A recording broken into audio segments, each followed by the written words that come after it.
welcome to Beauty in the Biz, where we talk about the business and marketing side of plastic surgery. I'm your host, Catherine Maley, author of Your Aesthetic Practice, What Your Patients Are Saying, as well as consultant to plastic surgeons to get them more patients and more profits.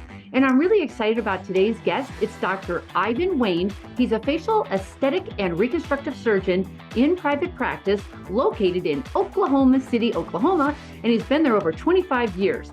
He's got a focus on facial rejuvenation, rhinoplasty, revision rhinoplasty, as well as preservation rhinoplasty, which I'm going to ask more about. So Dr. Wayne attended the University of Iowa Medical School and completed his internship as well as residency at the University of Rochester in New York, and he did his fellowship at the University of Florida. So like everyone else, he's been around.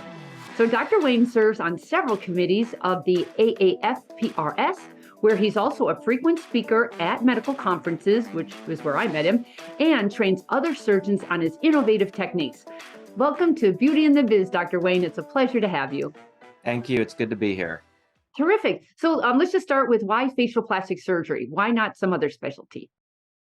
So when I was a teenager at some point, I don't remember how old I was, we had these things called books that you read because we didn't have iPads or the internet or anything. And I read a lot of books. And my father, who was a former professor of French literature and very book obsessed, loved to go to used bookstores. And one day he came back with a book all about plastic surgery. And I thought that's kind of cool. It was obviously directed at the consumer, but had information about different procedures. I probably was 14 at the time. And I thought this was fascinating. I thought, I want to do that. I've always been interested in doing things with my hands. I love to build, to create, to think, envision, and then put it into action by making something. And to me, being a surgeon, or especially a plastic surgeon, would kind of fit right down that road. My parents were super excited. Yay, want to be a doctor. And so they were very encouraging about that. And I happened to train at my medical school was at the University of Iowa. And as a medical student, the exposure I got to plastic surgery was the plastic surgery department. And then the Department of Otolaryngology at the University of Iowa was very strong at that time, especially in craniofacial work, cleft lip and palate, rhinoplasty, pediatric deformities and reconstructions. And I remember between the two rotations as a medical student, the plastic surgeons seems like all they were doing was dealing with horrible bed wounds and pressure ulcers and big tissue flaps, while the otolaryngologists were doing these really cool facial reconstruction cases. So I'm like, I want to do facial plastics. This is cool. That influenced my direction to become an otolaryngology resident and then to do a fellowship in facial plastic surgery. Okay, that's fantastic. Were you the first surgeon in your family? Yes, I am and was, yes. Oh, well, you have a young son. Maybe he'll follow in your footsteps. Maybe. We'll see. My daughter, more likely. Well, she's the artist in the family, so. Interesting. So everyone's got a journey from fellowship to solo practice. What was yours like? So I did my training, as you mentioned, University of Rochester. Vito Quatella, who you probably know. Of course. Was very influential in my upbringing from early residency to selecting a fellowship. Was kind of a model for what I envisioned doing sometime in the future, have this palace and a surgery center and all these incredible clients, and everybody was in awe of what he did and still is. Yeah. I ended up going to the University of Miami for my training, and I trained under very famous Dr. Robert Simons. You probably met him once or twice. Very strong-minded person about our academy and service, and then Richard Davis, who's at the university. So I had kind of a dual fellowship, private practice, saw the boutique side, and then I saw the university side. And I always kind of assumed I was going to at least start out at a university because it made sense. And I happened to be lucky enough to train in 2001, which September 11 occurred in. And that dramatically altered my trajectory because all the job opportunities that I was looking at suddenly kind of dried up, and there was a very this like narrow um, pool to pick from afterwards, because I think everybody was terrified, and people that had businesses at the time slowed down significantly. So um, I had a job opportunity at the University of Oklahoma. I didn't really know anything about Oklahoma or the university, but I did know the chairman, Jesus Medina, who ended up meeting at some meeting during the interview process, and everybody thinks he's the greatest, and he is the greatest, and he was very influential in recruiting me. I didn't honestly think I would stay long term. I needed a job, and I knew I wanted to do something at least to keep my hands working. Having lived for a year in Miami Beach and loving the water, it was very hard to leave. But I ended up at the University of Oklahoma and moved in 2002, and that's where I've been ever since. Just out of curiosity, did you find a wife in Oklahoma or did you have to recruit a wife to Oklahoma? No, I met my significant other here in Oklahoma. Yes. Gotcha. Yeah. I'm thinking that'd be a hard sell, for, like frankly, I had never been to Oklahoma until I met you and I loved it. It's just not on my radar. It was been interesting. Yeah. It truly was. I mean, it's just not. I mean, I knew about the Murr building bombing that occurred, Yes, me too. and I kind of had recollections of reading about the Dust Bowl, and that's about all I knew about Oklahoma, frankly. Do you like it? I do. It is. I have friends on both coasts, and I'm on little group texts, and I get a lot of complaining coming from the East Coast and the difficulty of running a practice and the people, and I'm always like, I hate to brag, but I love our patients. They're so nice. People are so nice. I saw this little meme of life in Oklahoma. It's two pickup trucks pulling up to a four-way stop sign, and instead of one of them trying to race across, they're basically offering, "Hey, go ahead and go. No, no, you go." And literally, they're having a fight about letting the other one go first. I mean, that's the attitude around here. It's super positive. It's a great place to run a practice. I haven't had all the problems with recruiting great employees.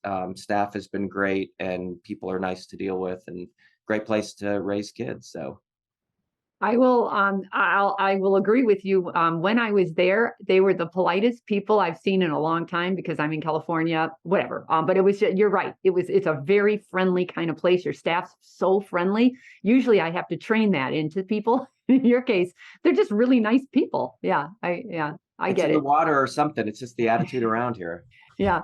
So are you still doing any reconstructive? And if you are, like, what's your percentage of recon versus aesthetic? Because that's always a balance. 2 years ago, before I recruited my junior associate, I was doing probably by days of the week about 35% reconstruction, and the rest was aesthetic. Now, since Dr. Rhodes has joined me, I'm probably down to less than 5%. It's kind of by request because I've been in Oklahoma City practicing. I'm starting my 22nd year. I'm well known, and I get texts from, a doctor will text me, "Hey, I've got this relative, this friend, or what can you put?" Of course, I'll see them. I mean, I'm happy to. I tend to get, the super challenging cases still come my way, and so I do enough to kind of say that I still do it, and I still like it. Okay. And talking about your associate, how did you go about that process? He's a super great guy, younger. Any pearls there? Because everyone struggles trying to get the right match to come into your practice. It's not easy. It absolutely is. I think the road to partnership is littered with failed relationships, and not with me, but with colleagues around the country. I mean, I saw it everywhere that I went. So Dr. Rhodes was a medical student at the University of Oklahoma, so I knew him from, I was at the university until 2016, so I was aware of him then. He was a resident at OU, worked with me, so I had direct experience. I observed him. I was interested because he wanted to do a fellowship, and he's got family in Oklahoma City. He's not moving, so he's coming back one way or another. And I don't know if I was 100% on board about bringing a partner on, but the timing, sometimes the timing forces you to make the decision, and I'm glad that I did, because I knew his personality. He's extremely easy to get along with. He's friendly. He's nice to people. He doesn't seem to have an issue with me calling the shots, which is, if you want to be the big fish, you can't join another big fish. So he seems to be fine with his role and he's thriving in it. I hope he's happy. But I knew him personally, and then Ed Williams was his fellowship director, and of course he confirmed everything I knew about Dr. Rhodes, that he was going to be very successful. He's very nice, and everybody loved him. So That's another double-edged sword because you're absolutely right. The two alphas in the jungle aren't working well. However, you definitely need them eventually to step up to be the alpha because you want to step down or step out. So, it's almost like, gosh, there's just a balance there, and just trying to figure out, are they willing to put their ego aside for now to learn and grow and be patient? And then, like, is there a plan? Like, is that the plan for you two? yeah, so I mean, he's very fortunate that he started out, and all he's done since day one is facial plastic surgery of one form or another. I joined a university, and you join a university, that's not always a protected role. I did by requirements in general otolaryngology until my practice filled up because they had the need for it. So he is very busy and growing. The only frustration I sense from him is I think he wants to do more cosmetic, but it's very hard. Patients are needing to entrust you to take their face apart and put it back together again. And he's really young looking, so it'll come with time.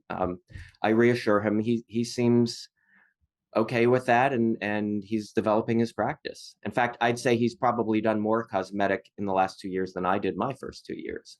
Very good. And remind him of that because there's a lot of impatience in today's world, and it takes time to do all of this. So you also have a brand new building, and it was gorgeous and beautiful. And any tips on how you pulled that off, or how you found it? How did you negotiate it? Yeah, so I had been on the lookout for a building probably for 6 to 7 years prior to when I found this, maybe 5 years. Um, I basically did a lot of driving around and keeping my eyes open. It's weird how you can drive by things 100 times in your daily um, commutes and things and not notice it, but when you have your eyes on buildings that come up for sale, what do I need? I mean, I looked at former bank buildings. I looked at there's a big developer on the north side of Oklahoma City who's built out malls and strip malls, and he had a building for sale, and how much money he wanted for it. I'm like, yeah, man, I could probably buy the land and build. And so I started looking at that. I talked to a hospital developer about partnering up and looked at numbers, and um, I kind of knew roughly the areas that would be good because I'm in Oklahoma. We're about just under 4 million. Oklahoma, the greater Oklahoma City area is 1.5 million ish. So I get a draw from a really big area. So I want it to be easy to get to for my local clientele, and then for all the satellite stuff within 50 miles and then 100 miles of me. So being on one of the Beltway or close to the Beltway was important. The traffic that goes by your office is amazing. We have a ton of, yeah, it's a very busy, it may actually be, I don't know the numbers. I mean, I've seen it it probably is the busiest Hmm. segment in our area. So, I mean, my business is not a drive-by business, but being able to find us easily and that sort of brand recognition, I think, does amount to something. So, the group that the hospital development group I had been working with, I knew they had attempted to buy the building that I'm in now. It was an existing building. I had never paid any attention to it. I didn't know what the heck it was. But the fact that somebody who's much smarter in real estate wanted to buy it, they lowballed the owners. It was a trust. Told me that if he put an offer in, it's worth looking at. So I started to get serious and looked at it. And 18,200 square feet. I mean, that seemed pretty big. It was basically a big open shell with a lab in the back. Um, and then I started the process of looking at it. Um, I can't remember. Did I hire my architect before? I probably in the process because we had a really long, like a 90-day due diligence phase to do all of our inspections and all that. And I think I had got my architect selected because I've been around for so long. I know people, and I know a local contracting company, kind of friends of mine run it. And I said, who would you recommend for an architect? And they gave me two names, and they told me the one they really love. And I met this guy, and he's a kind of an old cowboy driving an old pickup truck, and he was very down to earth. And I loved his approach, and I could just tell that within 5 minutes I was going to like working with him and his team. And it turned out to be great. And we had gotten a couple of bids, or I got a couple of bids from different firms, and there were these really bougie kind of architectural firms, and it was shocking just how much of a difference there was in the price. And then I looked at some of the things they had done, and the one that I selected had done things basically kind of right along with what I'm doing. So yeah, that's how I found the building. It's tough to buy a building because you need a lot of money. I mean, they want a lot of down payment. Mhm. Luckily, I've been kind of buying some real estate projects on the side as I've gone along, some small rental units, and I was able to leverage the collateral there to start the building to buy the building, which I did. Any kind of building mistakes you made that you wish you could redo or overdo, or I mean, yeah, redo? Um, we really didn't have any big ones. I think, there's so many little minutia issues with access to parking lots and setbacks and handicap spaces, and building's a little weird because 20 spaces are in front and then 60 spaces are in the back. So we really had to kind of juggle things, but we worked it all. I mean, there's a few things I spent too much money on because I wasn't really hyper focused, like, commercial doors with little. I mean, you can spend $5,000 per door on these little release mechanisms, and I got extra ones I really didn't need, but that's okay. I mean, it's we own it now, and the building is nice. So um no, I was very fortunate. No, the only thing bad that happened was timing, because COVID-19 hit right literally. I had almost signed off on the bid to start the project, and then COVID happened, and we went dead in the water for like 4 weeks. I think I actually started, I was one of the first doctors in Oklahoma City to start working again because I was still doing reconstruction. They let us do cases. But I didn't know if we were going to have a practice again. Like a lot of people, I didn't know, are we all going to go bankrupt because we have no revenue? But that, of course, didn't happen. The opposite happened. But because I delayed, the pricing went up maybe 40% or more, the same exact bid between pre-COVID and post-COVID. Um, Fortunately, my company that I selected had really good connections, and they got it done really right on time. It just cost a lot more. Well, it's absolutely gorgeous. Your OR was beautiful. You have two suites. It's really spacious. I'm used to city practices, and I hope you appreciate the space you have because it's really unusual. Yes, I'm very fortunate that we had so much space to work with, and I had different options. I could have taken over the whole building, and originally we were set to do 6,000 feet with ORs. I checked in with some people who have huge facilities, and they said you can never build too big. I mean, that's what everybody told me, whether it was Ed Williams or Vito Quatella or Mike Nyack, who are all friends and who have large, you will grow into it. So I thought, I'm going to build a little bigger. I'm going to make room for myself, and hopefully, well, it's two of us now, two physicians, and I have room for two more, for us all to be not stumbling over each other. I think that will be the optimal practice size once we're totally matured. So yeah, we're fortunate, but it works great. Flow's good. We can get a lot of patients through in a day. I only see patients 1 day a week. I have 6 rooms, and it just really helps to kind of stack the rooms, and all I'm doing is walking from room to room, and that's what I want to be doing. So if the efficiency is definitely worth it if you can do it. Well, and regarding marketing, is Oklahoma City zoning, are they okay with outside signage? Because you just have such incredible traffic there. Can you put big signs up that say who you are? We got one of them up yesterday, and then our other one is built, and a crane's going to attach it to the building. So yes and yes. Oh, I think that's just the best marketing on the planet. You buy it once and it lasts for a lifetime. So Absolutely. congratulations. Now that you have all this space, though, I think surgical is always the main focus, but what are your feelings about the non-surgical side? Are you trying to grow that? You don't care? If you do care, how much do you care? Because now you've got the space to put in equipment and non-surgeons. Are you heading in that direction, or what's your plan? I'm very well. So I've had PAs in the past work for me as physician extenders and doing injectables, and they haven't worked out financially for us. Never busy enough to justify the cost of the practice. Um, there's so many medical spas in Oklahoma City, and it seems like one opens up a month, and every 2 months one closes. It's just an absolutely saturated business. I talk to people who have successful med spas, and they are not like super excited about recommending people do it. And so I haven't really, I mean, I have branding already in place for it, but it's the people that you need. And I haven't got those people yet. There's a nurse injector who's been in Oklahoma City as long as I have, has a great practice. And when her plastic surgeon retires, we'll probably bring her in. I think if I get enough of those people who are just focused on it, because I don't have the time to sell people the services we offer. Somebody's got to do it.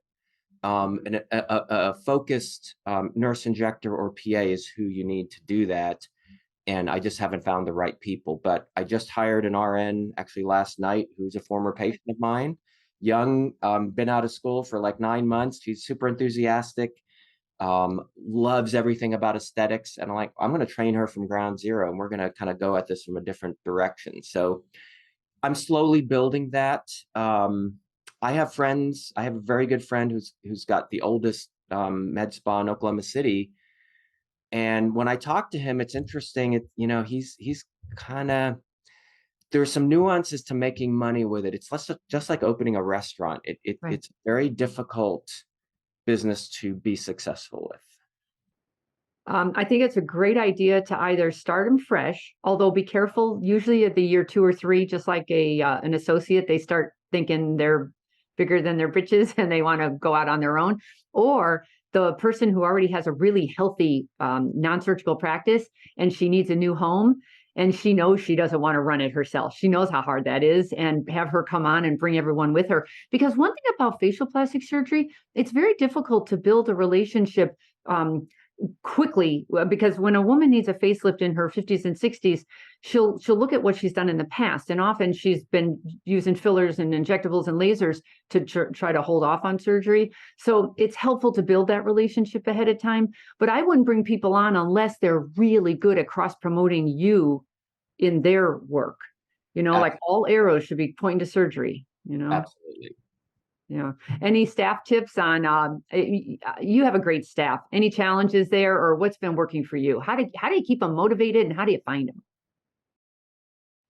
Um, y- People come into your lives and people leave your lives, and leave your life, and you hang on to the good ones. My manager Mariah, who you've met, The is best. one of the most focused, devoted people. She had worked for me in the past. We had a very toxic manager for a while, and it took me a long time to figure out where the drama was coming from. And once I got her out of the office, people started coming back, and Mariah was one of the people who came back. So um, I give people a lot of room to do their job, and I acknowledge good work when I see it. I don't, as you know, I don't like micromanaging people. And I very, I like to think that I have this sense about people within 5 minutes if they're going to work, and I can very quickly tell when people are not going to work. And we've tried, what do they call it, the modification. You have a meeting and you need to do these things, and we checklist. When people stop working out, they stop working out, and that's okay. I mean, there are better spots for people elsewhere. People change, we all change, and sometimes what worked great in the past won't work now, and there might be something they'd rather do than be with me. So What's been the biggest challenge of growing a cosmetic practice in your mind? Within our practice, probably the social media and the marketing side. I mean, that's probably been the most frustrating thing to me. Um, my practice is largely word of mouth because of reputation, and I know you're a big fan of it. And um, I see what young surgeons do who have a lot of time and energy, and some of them are not that young. You look at Mike Nyak's social media presence. I can't duplicate that. Um, I'm just I'm not big about promoting me on social media, but I've kind of slowly kind of inching into it. I We have a great person that we've hired who's actually a cinematographer who makes movies. I mean, that's his background, and I think he's got a very different visual sense. And I think finally we're getting somewhere with that. Creating high quality content. So that's been the big challenge. We've had outside firms. Those have been absolute disasters. And I know other people have had similar experiences. You send them money, and they just, I feel like, reprocess the post they've done for 10 other practices. There's no unique identifiers. Nothing draws you in. I look at my Instagram and Facebook feed, and it's like, it seems like every post from all these different med spas and practices are slight variants on the same thing. There's nothing interesting. I scroll right by them. And I think to break out of that is not easy. And I don't necessarily have the answers, but yeah, that's been the most challenging. Well, I'll tell you, the social media that you've done recently is amazing.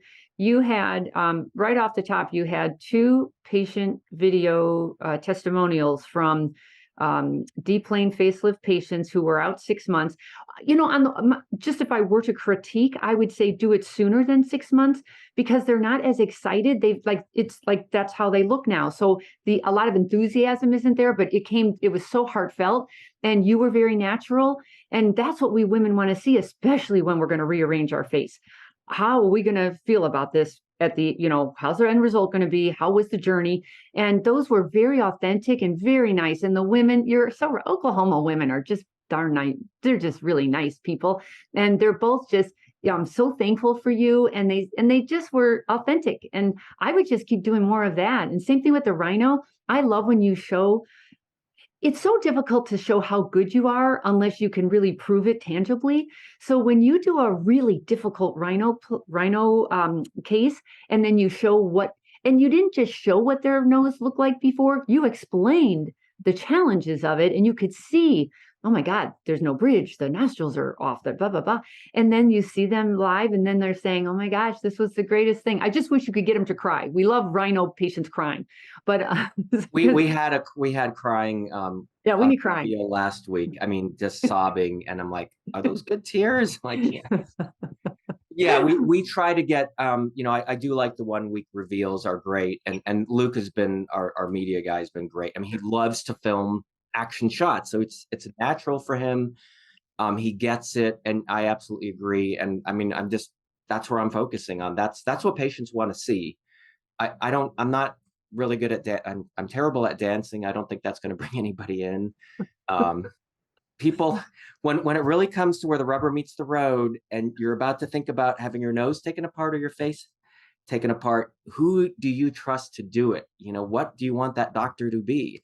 I hope they're going to pick somebody like me who's a little bit OCD, a little bit obsessed when I'm doing my stuff, very focused. That's who I am. And I hope it comes across in our videos and our media content. Oh, it absolutely is. Please keep doing that. Back to the business side, you and I recently were at the MAC conference in San Diego, and you moderated the best panel I think I've ever seen in my 23 years, and it was called the Aesthetic Practice Think Tank. And you had some big heavy hitters on there, and the topics were amazing. Do you want me to refresh your memory, or do you want to just regroup or review what happened there? Because I couldn't take notes fast enough. So I created a private Facebook group for myself and colleagues. I don't know how long ago, maybe 10 years ago, Oh, no kidding. because you remembering back, you leave fellowship, and here you are facing this incredibly daunting task of building a practice and challenging patients. And I remember I'd put calls into my fellowship director or to people I trained with, and they might get back to you that night or the next day. And it's just like, trying to get feedback was really difficult. And I thought, wouldn't it be nice if we could just post something and get, just make it easy. I have this question. What do you do? So it's interesting, there's like a top 30, members of this group who are like on every post. And you can put down a question about a patient. Hey, I had this complication. How would you manage it? Like I had a patient I did a facelift on 2 weeks ago, and he had the weirdest thing happen. His jaw like dislocated the day after surgery, and he's calling me, and I've never seen this. So I post the question and a video, and I got 20 responses, including several people very senior. It's like, yeah, I've seen it. It goes away in a day or two, and it did. And I was like, I've been doing this 22 years. I've never seen it before. So and then we also have business challenges, hiring people. What do you do about, non-disclosure? Just so what I did, and Randy Waldman had been aware of this page and likes it and said, Ivan, you really need to do a panel at the aesthetic meeting that I do. So I kind of thought, all right, I'm going to pick the top 5 or 6 topics, and I put a little poll and asked questions, and it covered things like employee embezzlement, how do you fire patients, private equity, yeah, um, entrepreneurship, adding non-surgical profit centers. And of course, as I suspected, 1 hour was not enough, because I had some, I'm not going to name names, but I had some big names in our field. And there's a lot of big egos, which is not a bad thing, but it's hard for people to stop talking when, you've got like 60 seconds to respond and like 15 minutes later, but it's all good stuff. So I just kind of let it roll. And if we do it again, we'll probably do it for longer. But it was just top topics that have come up in our private group, and sort of sharing them for whoever was interested, and people seem to like it. I would say just if you just picked one of those topics, because everyone loved to talk about, you have talkers there. So Yes. even just one topic going deeper than trying to go shallow with 5. But that was amazing. It needed a lot more time. Yeah. Absolutely. And so you have this Facebook group. It must be a private group, right? It's a hidden private group. We wanted to, it's just like the same people that I hang out with at meetings, but we're pretty big because people find out about it. If you're one of us, we let you in. It's just facial plastics, because I've got some very opinionated members who like to talk about facial plastics issues, and sometimes they'll mention other specialties. So I don't, I don't want to exclude, but I also, it's our membership. And I asked, is it just us? And everybody said, yes, just us. So it's just like the people that I would run into one of our meetings, at dinner, we talk about stuff. So but it's right there. And any 24 hours a day, you can ask a question and you'd be surprised. Somebody will answer it within 5 seconds, literally. I'd love to be a fly on that private wall. Yeah, we're very, it's like Fight Club, and we don't talk about Fight Club. So So I have to ask about preservation rhinoplasty, because I've been around for a long time, and I swear I only heard about it, 2 years ago, I think, when Sam Most mentioned it on my podcast. What is with the preservation versus the revision rhinoplasty? In a nutshell, it's been around almost as long as open structure rhinoplasty, or whatever it is you want to call what I did for 19 years. Preservation, the way I describe it to patients, instead of cutting your bump off, I'm going to bend it straight, or bend it from an outie to an innie. And that's what you're doing. You're doing maneuvers below the actual surface of the bridge of the nose to release support of cartilage and bone, and you're just kind of pushing it into the nose. It was difficult to learn. I had help from some of my European colleagues in getting started with it, and Dean Toriumi was helpful. And now I've pretty much converted everybody, because I think the results are just that much better. To my eye and my aesthetic, it's a more natural result. I've had a hard time convincing people, because we spend all this time perfecting a technique, and if you've been doing it 15 years and your results are good and your patients are happy, why change? And there is no reason to change. I'm just a perfectionist kind of person, and with my craft, I want it to be as good as I possibly can. And I've been super happy with how they've turned out. The patients seem to like it. I mean, they don't know the difference. I kind of described to them, and I've only had a couple of patients actually say, do you do preservation? And yes, I do. And it's not being asked for, but when I became aware of it, I thought, I need to learn about this, because what if this sweeps the country and everybody, the rhinoplasty population is young and very social media savvy, and there are groups on Facebook, and people are posting stuff, and what doctor do you use and what technique, and it's an uncontrollable murmur of activity, and I wanted to at least be knowledgeable about it in case that's the only thing that people want to have done, and that may happen at some point. I don't know. It hasn't yet. Well, from a marketing perspective, that could be an excellent differentiator for you. The issue is you'd have to educate patients on the word preservation because most have never heard of it and they wouldn't know the difference. However, if that could make you different than all the other rhino guys who don't do it, and you parlay yourself into the expert because you know this innovative technique that others don't, or they don't talk about it. I think that could be a good marketing strategy for you. It's on the list of YouTube videos that we're going to shoot. So Okay, very good. So we're going to wrap it up, but what advice would you give anyone coming up, who's been in business, I don't know, 10 years or less? What advice would you give them, or what have you learned that was super helpful for you and maybe today in today's world? you mean for a young surgeon coming I don't out? want to say just a young surgeon, like just because you've had a very successful track record and you're doing a great job and you've grown and you've had an associate that makes sense and you've had no major trauma. What advice would you give others to just ride a smoother path through this world of plastic surgery?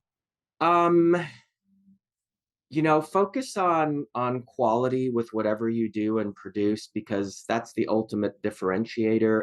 If I had one, when I evaluate whether it's a piece of property, a device, a service, I look at my I have a friend who's built businesses and run businesses, and he told me, the value of a business is whatever it would cost you to build the same thing across the street. Mm, So I always remember that, when you evaluate, when you create a valuation on something, don't be too greedy, because it's only worth what somebody will pay, and they'll pay a little positive on top of what they could do it for themselves. So quality, don't be greedy, and then barriers to entry are important for me. I do facelifts, I do rhinoplasty. There's no med spa in Oklahoma City or anywhere in the world that's doing that. That's my barrier to entry. It's something that's very difficult to learn, that limits your competition. Um, every time a device gets kind of thrown or pushed towards me, I kind of look, oh yeah, anybody could do this. You can teach your staff to do it in 30 minutes. Right away, I'm not interested, because that device will appear in 10 med spas around town. Because if it's that easy, why am I going to bother offering it? It just doesn't make sense. gotcha. Okay, and then the last question, tell us something we don't know about you. Let's see. I have an alter ego identity called Surgeon Sculptor. It's on Instagram, where Mm. I do my metal sculpture and metal crafting. That's entirely self-taught. Well, not entirely. I took a class in Las Vegas during one of the meetings on some of the techniques, but I have a shop and I go there, and it's a great way to unwind. And I consider it cross training, because I do these very detailed welding techniques that are very hard to learn, and it's a whole art. And I'm not particularly good at it, but I get better. And it's very refreshing to do something that is highly focused and difficult. And if you do it just right, it's perfectly beautiful. If it doesn't, you throw it away and start over. And I can't do that in surgery. So it's my therapy. And as I have more time sometime in the future, I actually want to pursue that more, and have that almost as a side business in a way. I had no idea. I'm going to go check that out on Instagram. And you can always fall back on that when you're tired of doing plastic surgery. And it's great to have a hobby, by the way. I've noticed a lot of surgeons don't. I know I don't either. And you just focus on one thing. And when you want to slow down, it's like, well, what would I do if I didn't work? Good for you. You have something you'd want to do. How would others hear about you, or if they wanted to contact you, what would be the best way? They can email me off of the website, wfacialaesthetics.com. That's probably the easiest thing to remember. Or by my email, it's ivanwayne@icloud.com or hotmail.com. That tells you how long I've been on the internet, Hotmail, but yes. I gave up my Hotmail account with my AOL account. Yeah, it wasn't helping my branding. So thank you, Dr. Wayne, for coming today to podcast. I really appreciate it. It's a pleasure. I hope to see you again at the next meeting. We have one coming up. Are you going to be at the AAFPRS in Vegas? I assume. I will. So I'll see you Excellent. there. Okay, I'll see you there. Thank And you. with that, that's going to wrap it up for Beauty in the Biz for this episode. If you would, please subscribe so you don't miss the future ones coming up. And if you love the subject of business and marketing and can't get enough of it, please check out my library of videos at cosmeticpracticevault.com.